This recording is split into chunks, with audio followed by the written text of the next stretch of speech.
We have two different groups of people. We have our site-based roles, which are they're kind of less white collar, they're less professional qualifications type spaces. And then we have our non-site roles, which are more traditionally white collar. Now, the tension that you've got in this is that most of our competitors will separate those into two separate legal entities and treat them as two different groups, whereas we treat them as one. And part of that means that we have to manage them, everyone in the same way.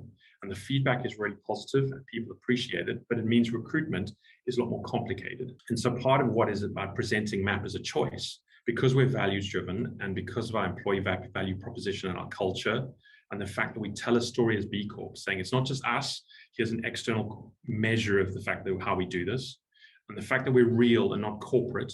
So when we send out an offer letter, it doesn't say, I hereby have the following offer attached. We say, this is the kind of email that you love to get, like, here's a money back from the HMRC, or, here's winning the lottery this is that kind of email.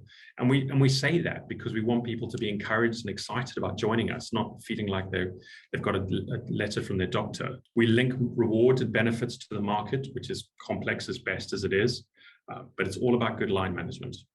And we invest a lot in our line managers, and we have high expectations of them. And so when it comes to retention, for us, it's making sure that we recognize that we have an objective that this is the best place to work for people's careers. And it's not just a corporate objective, it's an objective of our CEO. When he says, what do you want your legacy to be? He says, I want people to look back and say, MAPP was the best place I ever worked. And that for us is a huge goal. And we know we get it right sometimes, and we know when we don't, but we listen and we ask questions and we want that engagement. We're constantly driving to make things better, and we're transparent in our communication. We don't hide anything. And we're people-led, not policy-led. I do love it when people say to me, the policy says this, and I have to confidently say, I wrote it, I know what it says, but what do you need? Well, what will help you succeed in this context? What do you need? There's no policy that manages compassionate leave. You get 2 days because, you lost a close friend, but, they weren't really a close friend, so you get nothing. It doesn't work like that. And so we lead and manage through conversation or through email and making it about being human and being real. And that's why people choose to join us, and that's why people choose to stay. And so for us, it's a huge privilege to be part of this journey in people's careers. Sean, what part of the recruitment process has the most effect on retention?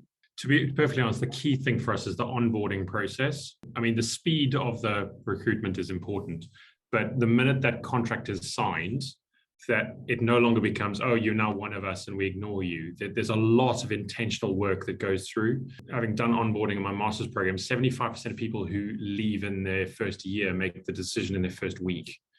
And so a lot of it is about what people experience. So we make it fun. We send people a cookie. We have a detailed onboarding plan. They get a box with all sorts of treats in it in the first couple of weeks. And we say to people, this is your takeoff. It's your honeymoon phase. So it's really about having fun and learning and connecting.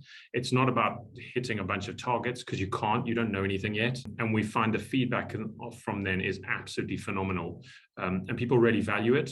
I know it sounds really funny, but having a computer on your first day and having an email address set up and meeting your line manager, we don't make people start until 10 o'clock. We say, meet your line manager for a cup of coffee and talk about what the weeks ahead going to look like. I didn't realize that actually was quite a big deal for some organizations, that they couldn't get that part right, but it makes a massive difference.